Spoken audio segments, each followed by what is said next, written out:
In June of 1917, Siegfried Sassoon, the British soldier-poet, was in the south of England, recovering from a bullet wound. Aunt Evelyn's Delphinium spires were blue against the distant blue of the sky, and the shadows of Irish yews were lengthening across the lawn. Out in France, the convoys of wounded and gassed were being carried into the field hospitals. And up in the line, the slaughter went on because no one knew how to stop it. Men are beginning to ask for what they're fighting, Dottrell had written in his last letter.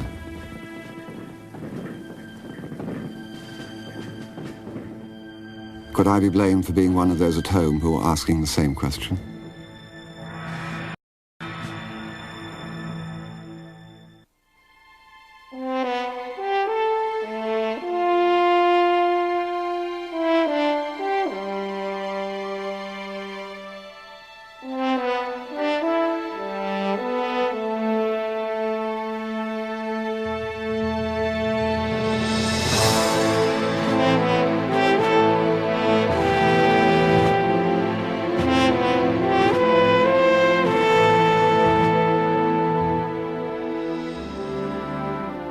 This program was made possible by a grant from the National Endowment for the Humanities, a federal agency that supports research, education, and humanities programs for the general public, and by the Arthur Vining Davis Foundations. Funding for this program was also provided by the Corporation for Public Broadcasting and by annual support from viewers like you.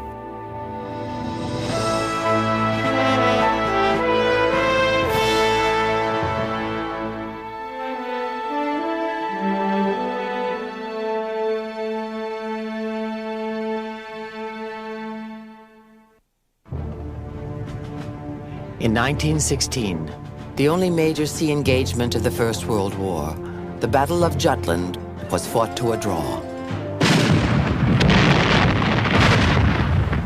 That same year, the British Minister of War, Lord Kitchener, was lost at sea. 85-year-old Franz Joseph, Emperor of Austria, died. The Russian monk Rasputin was murdered by members of the Tsar's own family.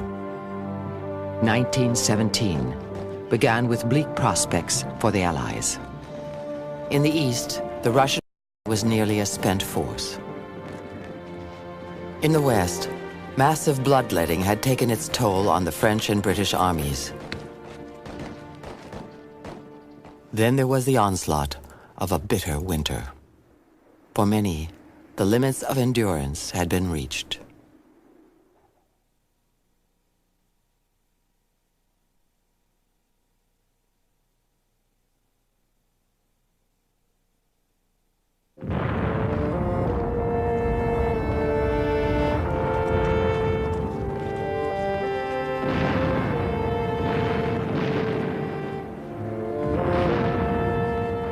January 4th, 1917.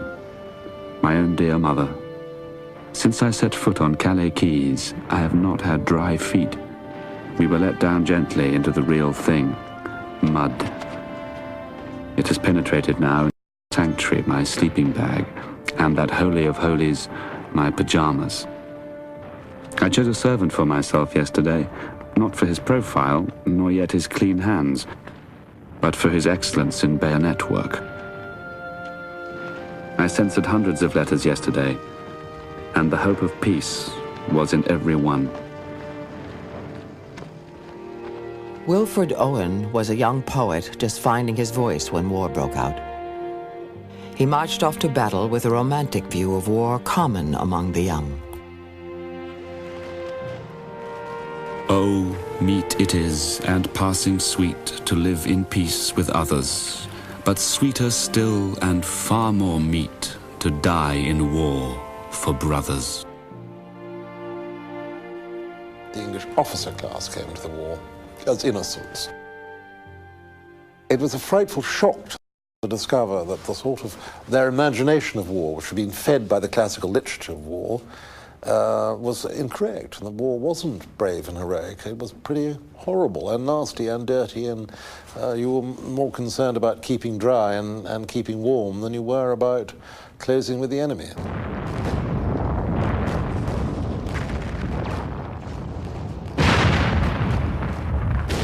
Owen was commissioned a second lieutenant and sent to join the 2nd Manchester Regiment on the Somme. He entered the trenches in the middle of the worst winter in memory. My own dear mother. I can see no excuse for deceiving you about these last 4 days. I have not been at the front. I have been in front of it. I held an advanced post in the middle of no man's land.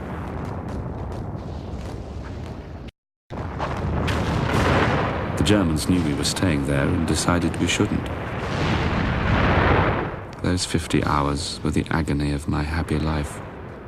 I nearly broke down and let myself drown in the water that was slowly rising over my knees.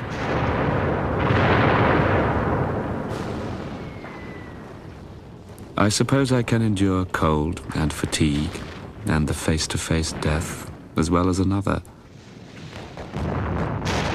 But extra for me, there is the universal pervasion of ugliness. The distortion of the dead, whose unburyable bodies sit outside the dugouts. In poetry we call them glorious, but to sit with them all day, all night, and a week later to come back and find them still sitting there in motionless groups, that is what saps soldierly spirit. Many of the soldiers had to cope with images that wouldn't go away. Many of these parts of human bodies were actually used to shore up the trench system itself. Some soldiers found it humorous to hang their water canteens on a protruding arm or a protruding leg. These were not people who were disrespectful of the dead. They were living with the dead. One can imagine the possibilities of becoming numb to such images, but those who couldn't turn off their feelings, internalized them, brought them home with them, lived with them, dreamt about them, and went mad because of them.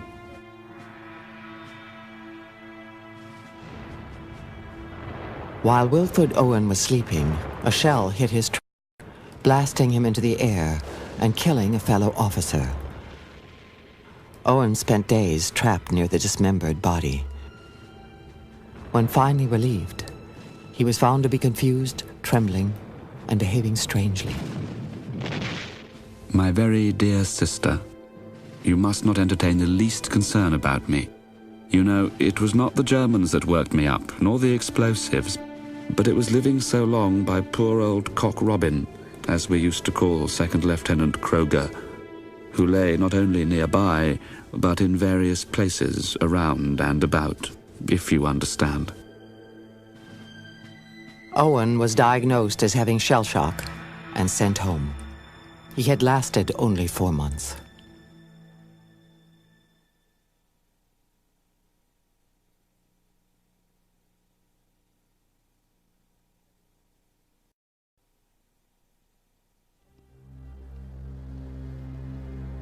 Shell shock represented a kind of mutiny, a personal withdrawal from an intolerable reality. Not all, or even most soldiers, suffered from shell shock, but those who did were sobering examples of what mechanized warfare could do to human beings.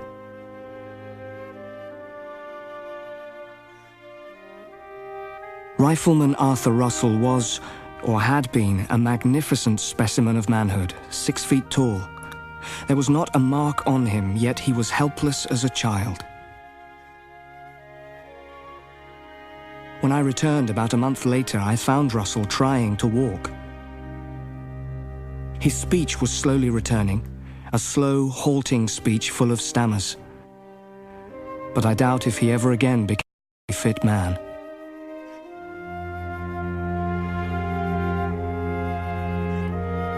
The symptoms were often tied to an event on the battlefield. The soldier who bayoneted an enemy in the face developed a facial tic.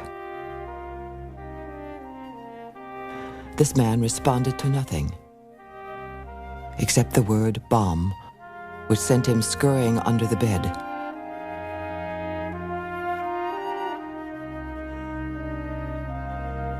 This French soldier became hysterical at the sight of an officer's red hat.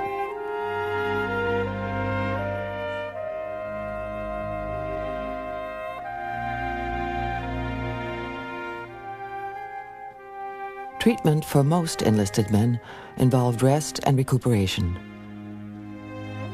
There's some extraordinary material about the way in which who were incapable of acting were taught first to sew, then to weave, then to farm, then to carry a gun, and then to shoot it again. As if they're moving from a kind of feminine recuperation to masculine combat status, and that they can go back to the men's war. The worst cases left doctors grasping for solutions. Electric shock treatment was applied to thousands. Some improved. For the rest, the pain of treatment only added to their misery. But this was not the only experimental method of treating shell shock.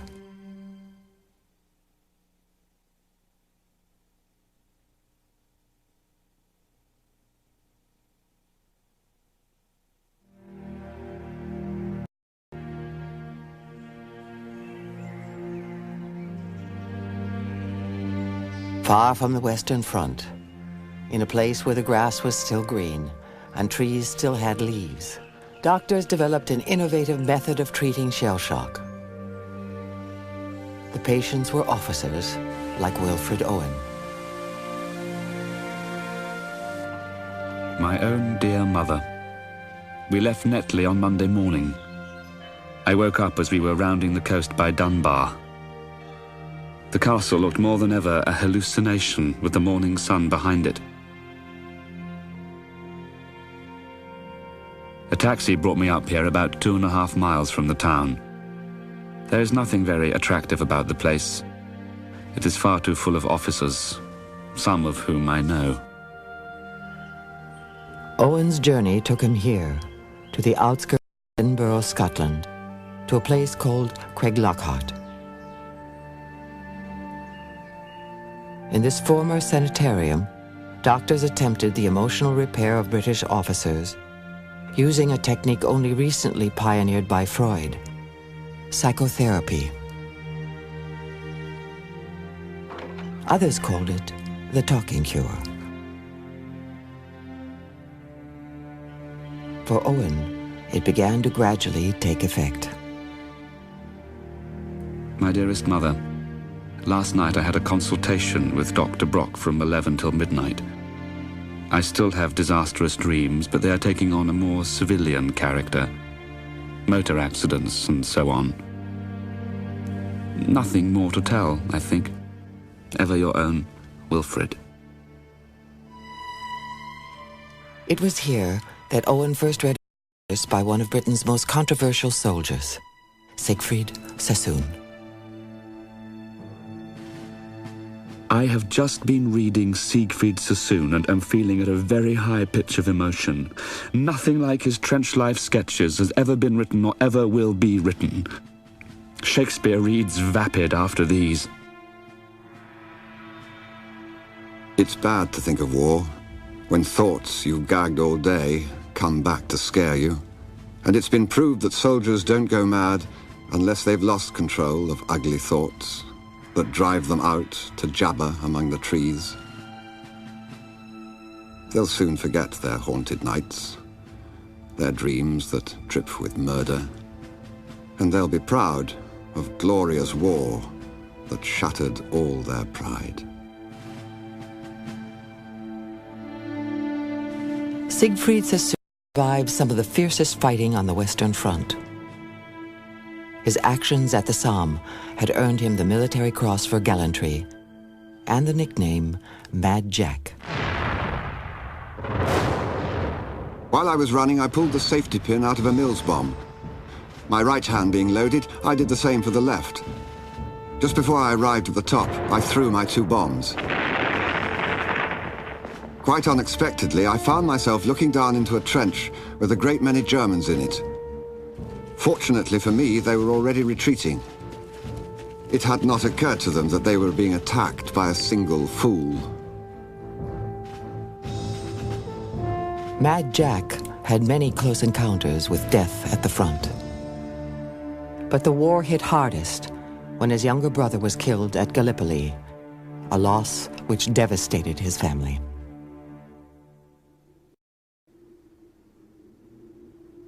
Sassoon's friend, Robert Graves, witnessed the depth of this grief when he visited the Sassoon home while the 2 men were on leave together.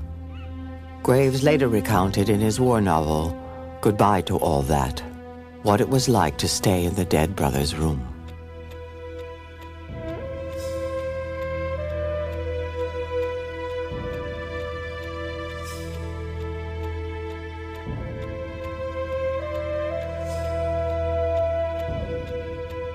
The mother kept the bedroom exactly as he had left it, with the sheets aired, the linen always freshly laundered, flowers and cigarettes by the bedside.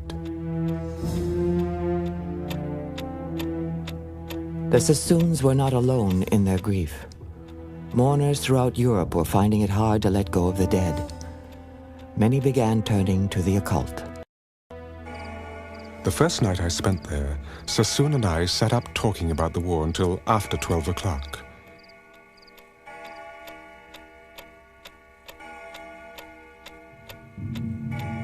The talk had excited me, and though I managed to fall asleep an hour later, I was continually awakened by sudden rapping noises, which I tried to disregard, but which grew louder and louder.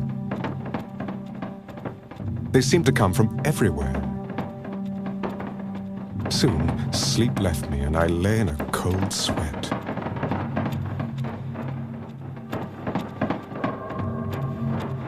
At nearly 3 o'clock, I heard a diabolic yell and a succession of laughing, sobbing shrieks that sent me flying to the door. In the passage, I collided with the mother, who, to my surprise, was fully dressed. "It's nothing," she said. "I'm so sorry I'm disturbed." There were thousands of mothers like her, getting in touch with their dead sons by various spiritualistic means. In the morning, I told my friend, "I'm leaving this place. It's worse than France."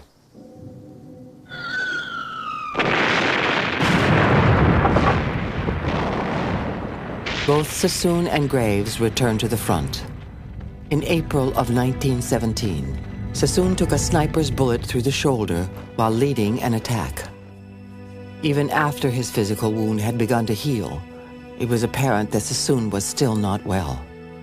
As with his mother, the dead were visiting him at night. When the lights are out, and the ward is half shadow and half glowing firelight, then the horrors come creeping on the floor. A livid, grinning face with bristly mustache peers at me over the edge of my bed, the hands clutching at my sheets. There is a hole in his jaw, and the blood spreads across his face like the ink spilt on blotting paper. I wish I could sleep. These were the images, the fantastic, monstrous images that haunted their dreams. These are people who were victims of an appalling kind of war, but we must never forget that they were also executioners. They had killed, they had maimed, they had been responsible for the mutilation of men on the other side of the line. How to cope with that responsibility is something very hard for anyone to imagine. We mustn't judge them for this. Many of them were under the age of 25. This was their baptism of fire in a moral sense.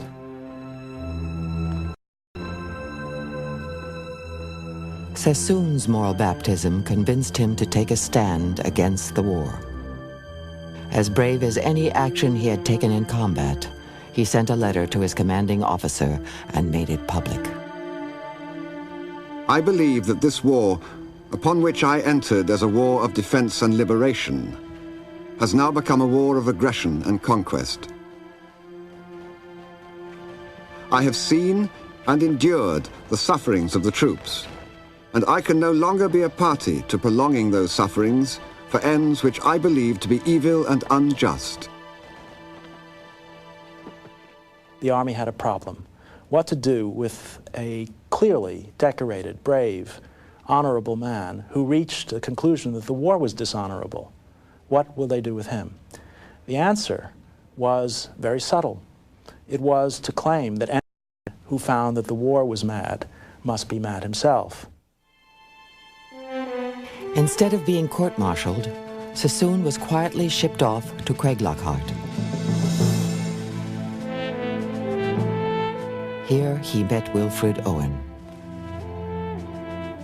The two men became friends and spent hours discussing each other's work. Between them, they produced some of the most important war literature of the 20th century. I am banished from the patient men who fight. They smote my heart to pity, built my pride. Shoulder to aching shoulder, side by side, they trudged away from life's broad wheels of light. Their wrongs were mine, and ever in my sight they went arrayed in honor. But they died, not one by one, and mutinous I cried to those who sent them out into the night.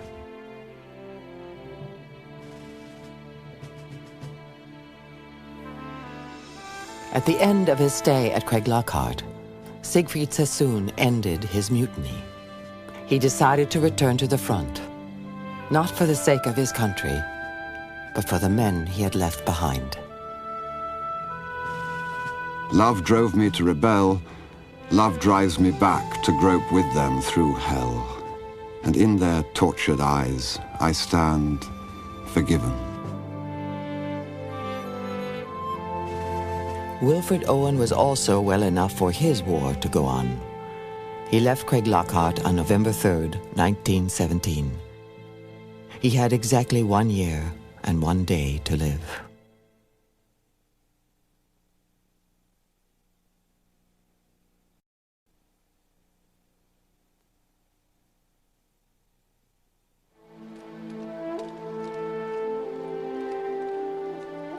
Mutiny wore many faces in 1917. In France, one belonged to a general who pushed too hard. Another to a corporal who had suffered too much.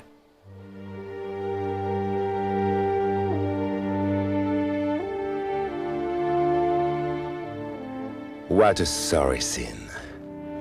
7 straight days of insomnia, fatigue, thirst, and sheer agony have transformed these healthy young men, these proud, disciplined companies, into a ragged band of laggards.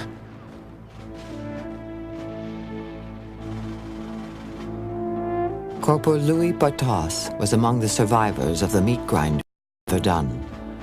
A spectacular grumbler, he saw himself as fighting 2 wars, one against Germany, the other against his own officers and their petty commands. Louis Bartas wrote a diary during the war, and it's an extraordinary testimony about a certain sort of soldier, absolutely against the war, pacifist, who tried to maintain at least some parcel of humanity in the brutality of the war.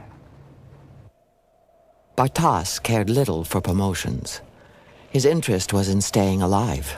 That was no easy task, as he also fought at the second great battle of 1916, the Somme.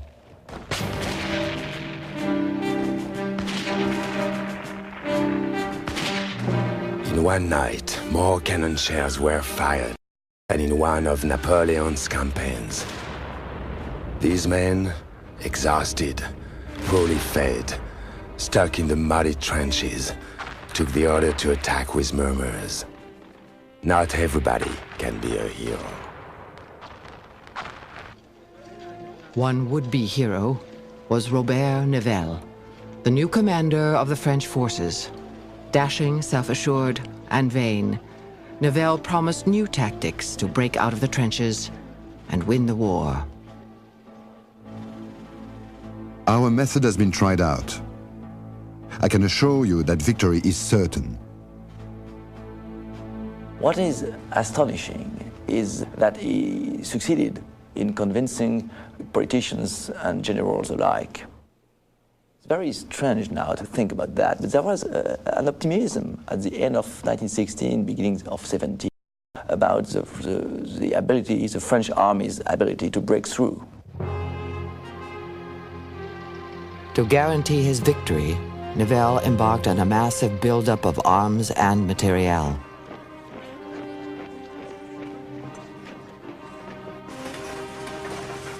I insist that the stamp of violence, of brutality and of rapidity must characterize the offensive. The greater their numbers, the greater my victory. We will win it all within 24 to 48 hours. Many were caught up in Nivelle's bravado, but not Louis Barthas.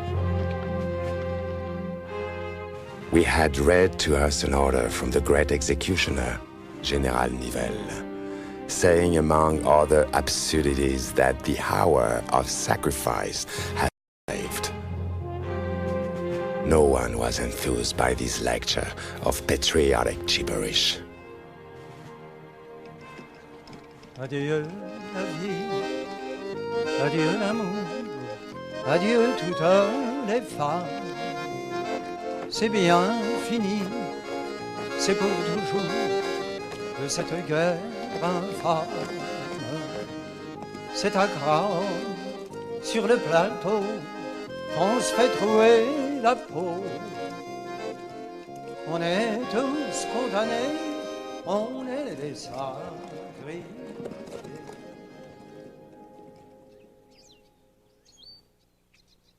On April 16th, Nivelle's forces massed on the fields of Chemin-des-Dames, where the ladies of the court of Louis XIV had once promenaded.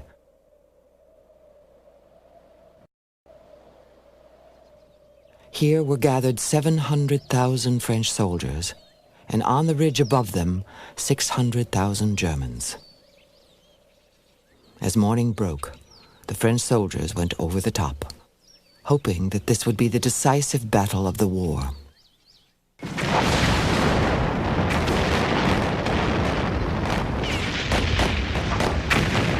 The plan called for advancing 6 miles. By sundown, the troops had moved only 600 yards.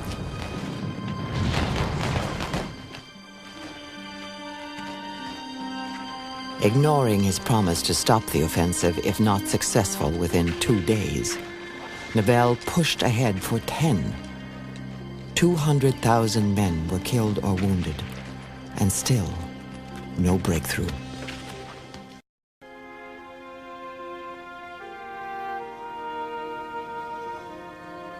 After a few hours, after the beginning of the offensive, soldiers considered that the offensive was a failure. It was perfectly clear to them that it was a failure.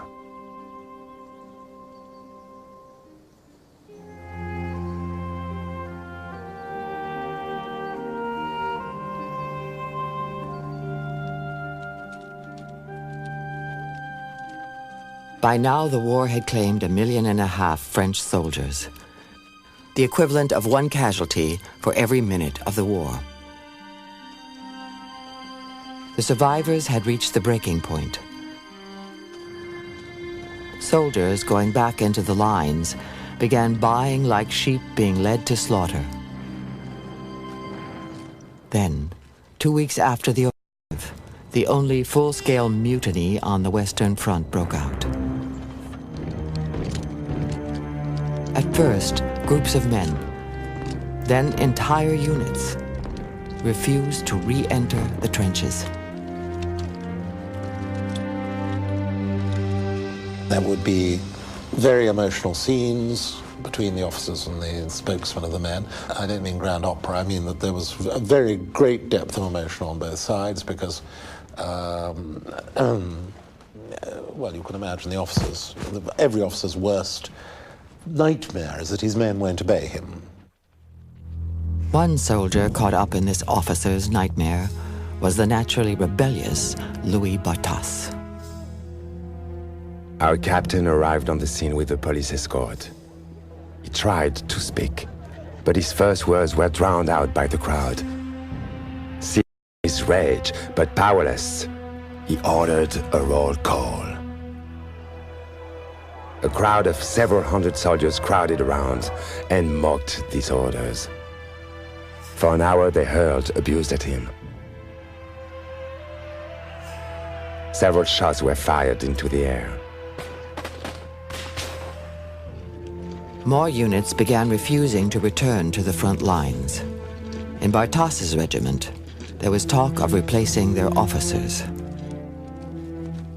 To my amazement, they offered me as a replacement for the colonel. Imagine me, an obscure peasant, commander of the 296th Regiment. I refused, since I had no wish to be tied to an execution post.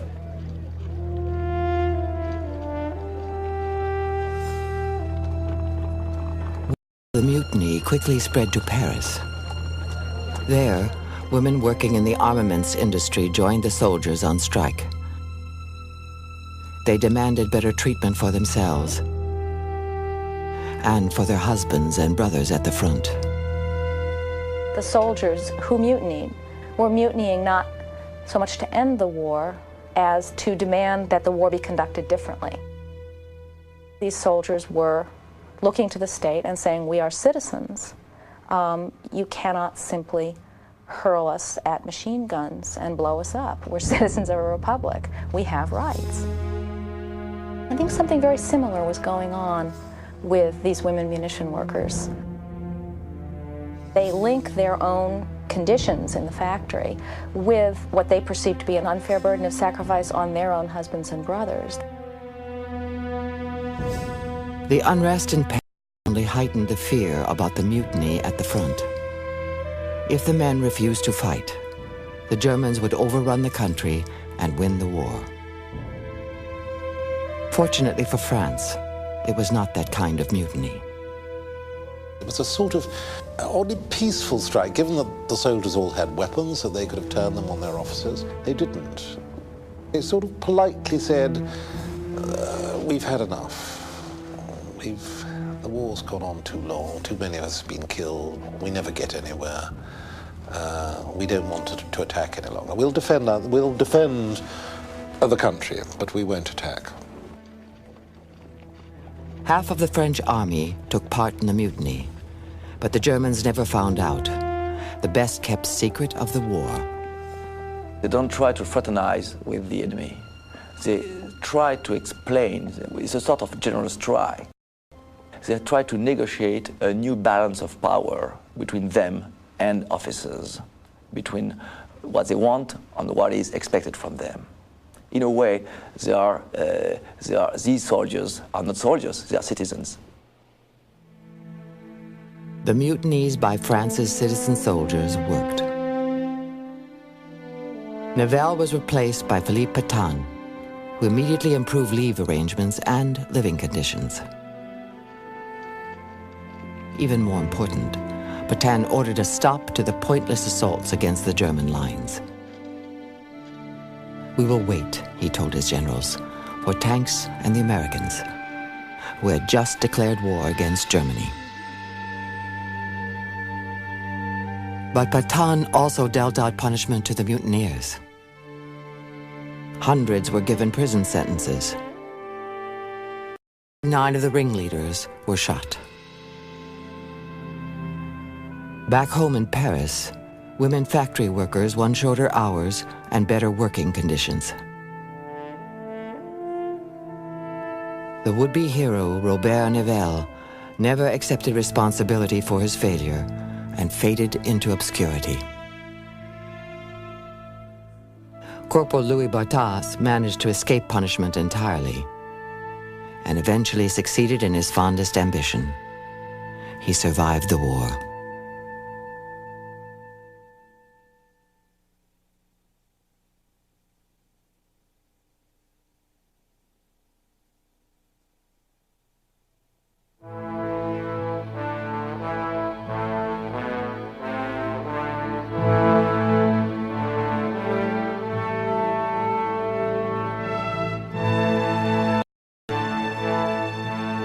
Of all the mutinies against war in 1917, the largest was in Russia, where not only an army, but an entire nation rebelled. The Russian army began the war as the world's largest, but it was ill-equipped and incompetently led.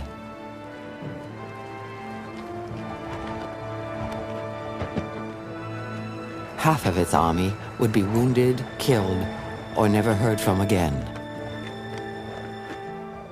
"This is not war," said one officer. "This is slaughter."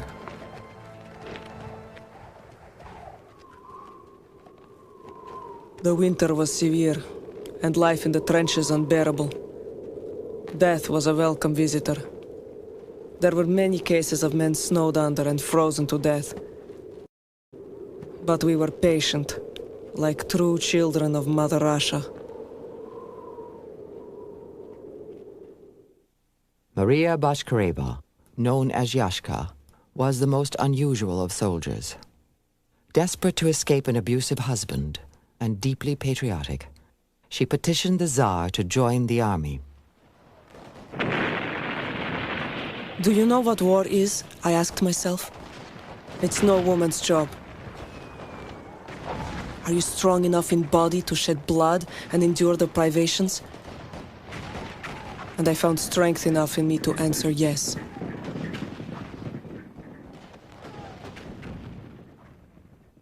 To know Yashka, one writer said, is to know Russia. By 1917, Yashka, like many Russian soldiers, was struggling with questions about the war.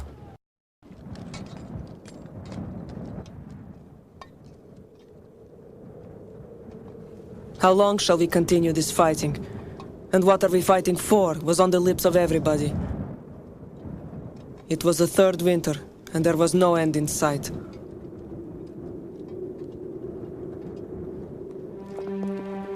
It was also a winter of discontent for the people of Petrograd, Russia's capital. The grim mood was fueled by freezing homes and hungry stomachs, and a lack of faith in the Russian government. Tsar Nicholas II had chosen not to rule in Petrograd, but to be with his troops at the front. The Tsar's decision to take over the command of the army was a fatal one, because from this point on he would be blamed personally for losses at the front. And nearly all of the government warned him not to. The Tsar was also being blamed for the suffering at home. A shortage of bread was moving the women of Petrograd toward revolt.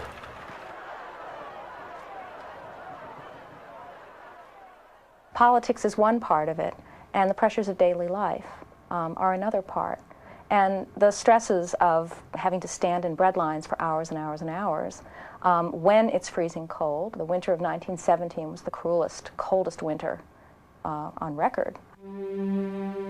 Pressures of exhaustion, war weariness, a sense that the burdens of the war were coming down unduly heavily on them, and that things just could not continue this way.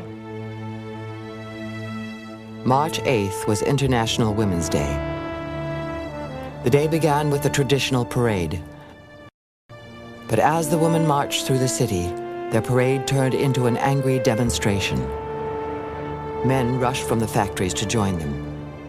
Together, they occupied the center of the city for 3 straight days. "We are only asking for bread," they shouted, "and an end to the war." The chief of the military district could not cope with the situation. But then, on the 26th of February, He effectively turned what was a chaotic bread riot into a revolution by ordering his troops to fire on the unarmed crowds. Ordered to fire on civilians, soldiers instead shot their officers and joined the rioters. Soon the leading figures of the Tsar's government were running for their lives. Caps are thrown into the air. Everywhere there are automobiles and crowds. The arsenal has been taken. They say that about 20,000 automatic pistols alone have been handed out. There is a lot of firing on the streets, but it all seems to be for show. Sergei Dmitrovich Mstislavsky was one of the first to revolt. Although a commissioned officer of the Russian army, Mstislavsky had long dreamed of overthrowing the Tsar. But like other would-be revolutionaries, he was taken by complete surprise when the moment came.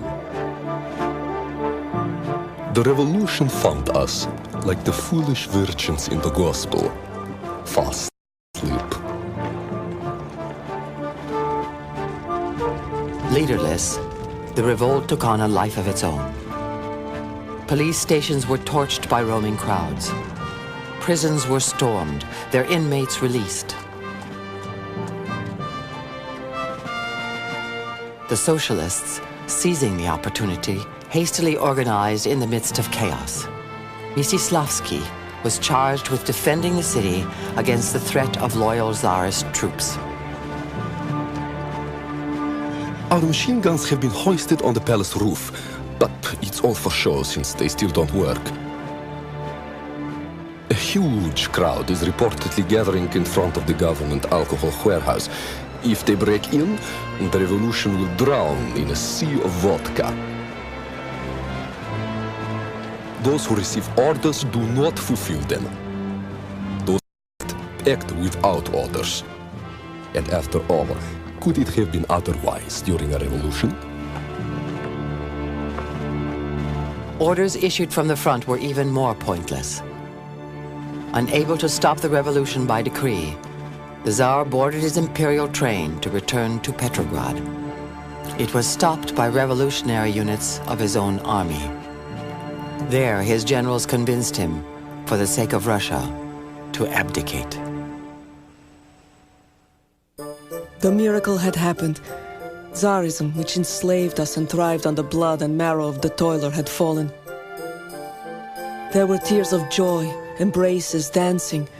It all seemed a dream, a wonderful dream. Everyone was amazed at the suddenness of the revolt. The slowest people on earth, one man said, had done the quickest thing in history. Emblems of the 300-year-old monarchy were torn down.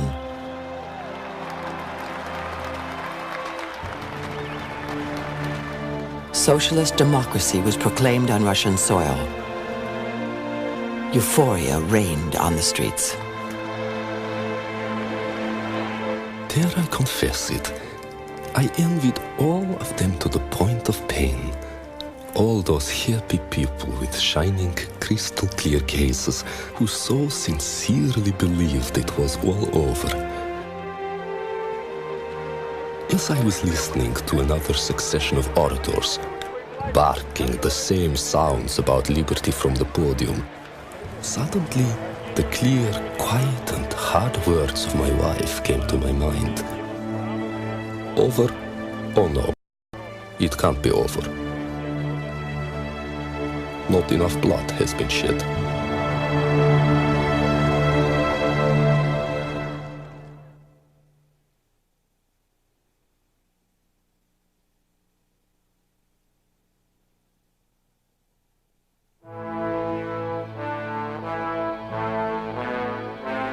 The man who launched the Second Russian Revolution was not there to witness the first.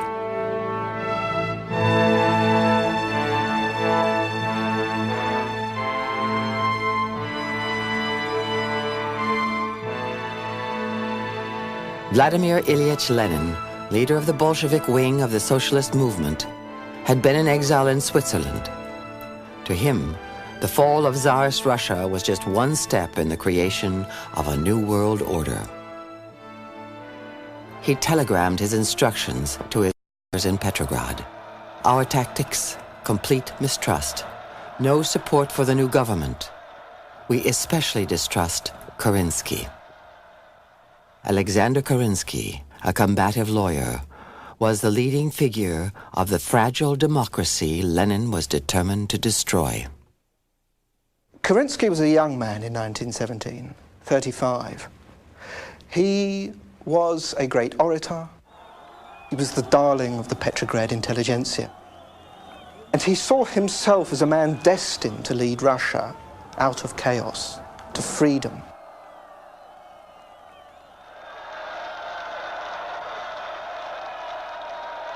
Kerensky believed his best hope for survival rested with the army. If he could win a major battle at the front, he could drive the Germans to the peace table and his political enemies, like Lenin, in the streets. But by now the army had deteriorated to little more than debating societies. In desperation, Kerensky resorted to a symbolic gesture. He would use Russia's women to shame the men into fighting. A special unit was created. The Women's Battalion of Death. Its leader, Yashka. There were nearly 2,000 signed pledges. I marched the recruits to 4 barber shops, where barbers closely cropped one girl's head after another. Giggling was strictly forbidden. As soon as one of them disobeyed an order, I quickly removed her uniform and let her. Under Yashka's strict discipline, the ranks quickly dwindled from 2,000 peasant women to a loyal remnant of 300. In June, her soldiers were sent to the front to take part in Kerensky's gamble. At first, the Russian offensive was a success. But when the Germans counterattacked, the Russian army crumbled. To stem the retreat, Yashka's battalion was thrown into the battle. The colonel gave the signal, but the men on my right and to the left would not move. We decided to advance in order to shame the men.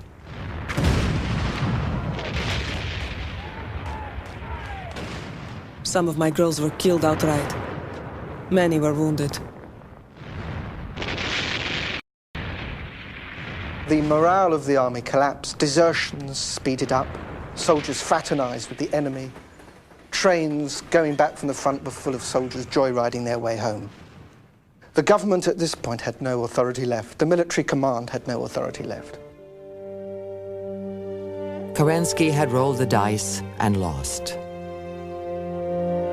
The crowds who had once cheered him were now cheering Lenin's message of bread, peace, and land.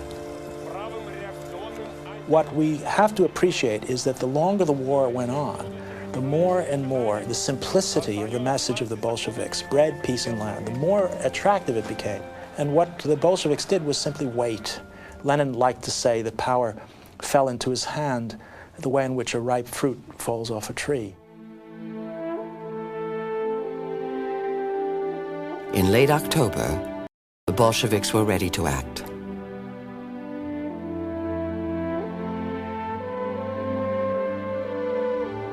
The plan included capturing the Winter Palace. Here Kerensky and other members of his provisional government made their last stand, defended by a handful of soldiers and members of the Women's Battalion. Sergei Mstislavsky helped plan the Bolshevik takeover. The palace had then been cordoned off, and the battleship Aurora was already moored just beneath its windows. It certainly was not within the power of the women's battalion to deflect the blow, which was even now being aimed at the palace.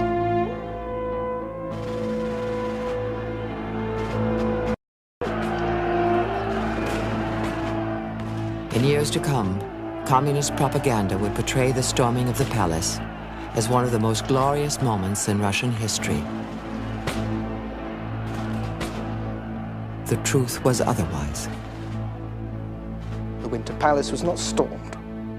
The number of people who took part in its capture were no more than a few hundred. Some people say this shows that it was a military coup. Others still insist that the lack of support doesn't negate the fact that it was a popular revolution. Perhaps the way to look at this is the fact that there was mass apathy. Nobody wanted to come out and fight for either side. Many in the mob that broke through the palace gates were more interested in the contents of the cellar than in revolution. Because when they took the Winter Palace, they found in its base the largest wine cellar ever known to history. There was the supply of the Tsar's favorite wine, his Chateau d'Yquem 1847, the grandest of the Grand Vin. And the looting mob that had taken the Winter Palace immediately began ransacking these cellars. The Bolsheviks didn't know how to control the situation. They tried to brick up the cellars with a wall, but the mob simply knocked it down. They tried to pump the wine out of the cellar basement and into the Neva, but they found crowds assembling around the drains, drinking the booze.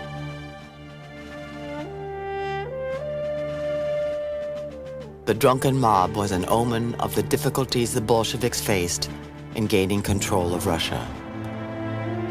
Ending the war was the first step. In December of 1917, they signed an armistice with the Germans. 3 months later, they learned the price. In the Treaty of Brest-Litovsk, Russia lost over 1 million square miles of land and 62 million people. If France and Britain had any doubts about what a German victory would mean, they had only to look at Russia. But that was not Lenin's worry. He would spend the next 3 years fighting a bitter civil war, one which would claim the lives of millions, including the Tsar and his family. Lenin's rival, Alexander Kerensky, escaped to the United States where he lectured and wrote. In later years, he voiced the regret that he had not died when the revolution was young. Sergei Mstislavsky became a novelist. A survivor, he outlasted war, revolution, civil war, and Joseph Stalin's purges. Yashka, who had become identified with Kerensky, was not so fortunate. She made her way to New York, where she dictated her remarkable memoirs. But in 1920, she returned to Russia and was shot by the Bolsheviks. The tide was too mighty. It had swamped all that was good and noble in Russia. Russia herself seemed wrecked forever in that maelstrom of unbridled passions.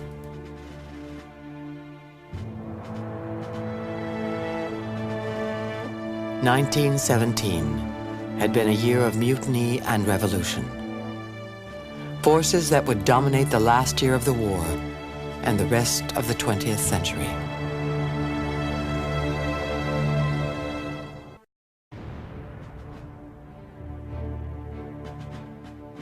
In 1917, a law was passed in Britain giving women over 30 the right to vote.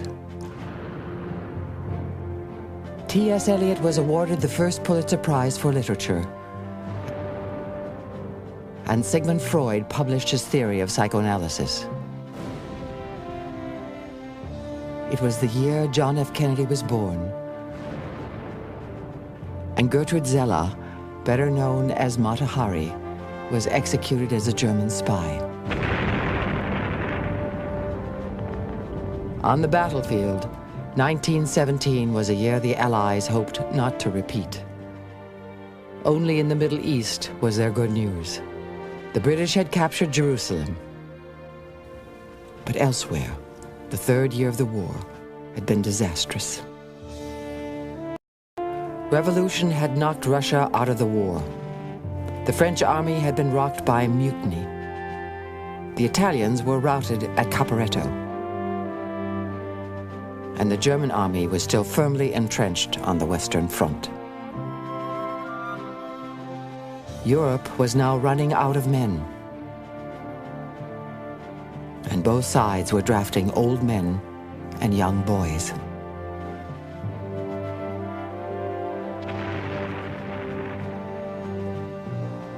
How much longer could the war go on? The answer would come in 1918.